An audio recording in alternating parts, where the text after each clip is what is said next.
Welcome back to Go Live. I hope everyone's doing well, staying safe. I just got my second dose of Moderna today, so I'm probably not going to be feeling too good later. But I hope you guys are also getting your second shots and just, bringing this whole world back together. One piece at a time, one student at a time, and one waitlist at a time. Today's conversation is going to revolve around how to navigate being accepted off of the waitlisted schools that you actually want to go to, despite after already committing to a school via the SIR deadline on May 1st, which was just 2 weeks ago. So we've been getting a lot of questions about whether this is possible. Can I retract or basically withdraw from a commitment I've already made to a university? And the answer is yes. Right. So it's really important to know that absolutely it's happened before. It's not very common historically, but given the spate of waitlists that we're seeing, the number that we're seeing, and how many we're projecting for the next year as well, unfortunately for you guys, and talking to you parents with juniors who are rising seniors next year, it's probably going to happen again, where now the decision-making process is not just going to end in April or May, but unfortunately, it's going to extend into June. And hopefully, I think this year we're seeing that final decisions from all universities should be all said and done by end of June, hopefully not too many in July. So what does that mean for you? Let's say you are already committed to a school, but you just got off a wait list for another university that you actually want to go to more, or maybe you're still on the wait list for a university that you would rather go to in the case that you got accepted. What do? The first thing is, once you get that acceptance offer from the new university, you want to wait as long as possible. Okay, you want to wait as long as possible. They'll oftentimes give you a deadline to accept or deny the offer, basically, from the new school. And that usual deadline is typically a week out from when they've given you the offer. Sometimes I've seen also 2 weeks out.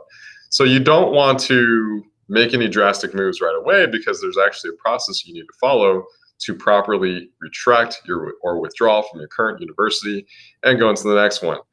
You also, by the way, want to keep in mind, especially if you have other waitlists that you're waiting for, in addition to the one that you got accepted for, right, to also play out, because it's entirely possible that maybe you got accepted off a waitlist from one school, but you'd actually still go to another school, right? So that you're still on the waitlist for. So a lot can happen in a week, 7 days or 14 days. So you want to give it as much time as you possibly can to really kind of let the whole process play out, or else you're just acting prematurely, and then you never know.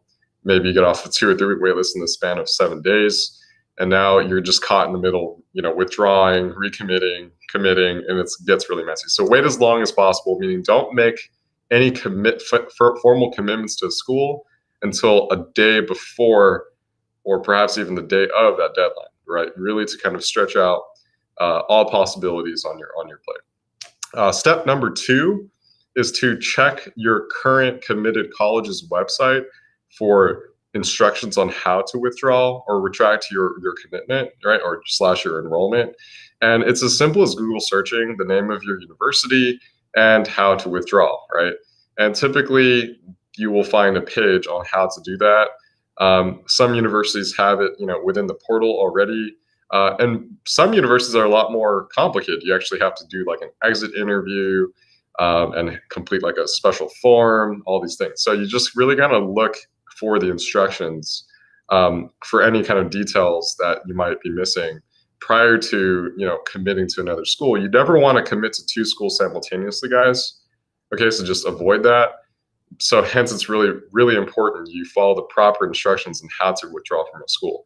So this brings me to step number 3, which is, while you're kind of looking around for instructions, right, and maybe after you found them or maybe you haven't, you should start notifying the admissions offices of each of these schools anyway, starting with the school that you're currently committed to, right? You should let them know that you're actually intending to enroll at another university and that you would like to withdraw your current enrollment with them.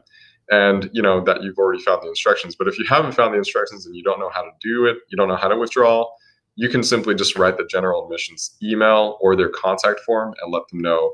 Obviously, introduce yourself, your name, tell them you recently committed to the school as an incoming freshman, but due to new circumstances, you'll actually be withdrawing to recommit to another school, right? You don't necessarily need to name the name, but basically just be very courteous, be very grateful. And, you want to ask for any, specific instructions on how to do this properly. Or if you're already in the process of doing it, or perhaps even finished your withdrawal, I do still think it's good to be courteous, right? And handle these situations with grace and notify that school anyway that you are withdrawing or just withdrew, and that you would still like to thank them. And so just so you know, those admissions offices are probably more than happy to adjust for your withdrawal because they have a lot of students on their wait list, right? That they'd be more than happy to accept and let take that slot that you just gave up, right? So it actually all works out kind of like musical chairs, unfortunately, in the way the day and age we live in. And so the final step, right? So that's 3A, is contact the current college that you're currently committed to. Let them know what's going on, that you're going to be enrolling at another school and that you're in the process of withdrawing. The final part 3B was really just notifying the next school, right? The one that you have an offer from, and let them know that you are going to be enrolling at their university and that you're in the process of withdrawing, or that you just withdrew from the other university, right? So that way, right, they know what's going on, everyone knows what's going on, and everyone can work together, right, to really kind of make this a very seamless process. And so, I guess some final thoughts. The UCs historically have not used the waitlists this aggressively, but due to the number of applicants and due to the number of schools that each applicant is applying for nowadays, which is easily in the 10, 15, if not 20 or more, if you count the in-states as separately. The truth is, I mean, it just isn't going to get any better anytime soon. I see aggressive waitlists going on for a long time, and unfortunately, as a result, the enrollment process extending into months that it just never used to extend into, so June, July. So this is very, very much an extraordinary year from an admissions standpoint, in so many ways, right? Due to COVID, the excessive amount of wait lists, which was already bound to happen. I've been sounding the alarm on this for a couple of years now because I saw it happening. But yeah, I mean, good for everyone here to know. I hope you guys, can share this wisdom with your friends and your family, right? Because, I'm sure that you have friends or family members who are going to be applying for college in the future. Just let them know that the college applications process doesn't end in November anymore. I think it's no surprise that now, I think after what everyone here is going through, it's going to be going into the summer, unfortunately. So I hope everyone, learned something from this. If you did, absolutely drop a like, comment, share this video. It goes a long way in helping, my team and I make these videos for you guys. We work really hard to find the most relevant topics all the time. So, if you liked it, definitely would appreciate your support in any way, shape, or form. But until the next time, guys, stay safe and get accepted and navigate the waitlist process if you have to in a very graceful way. See you guys.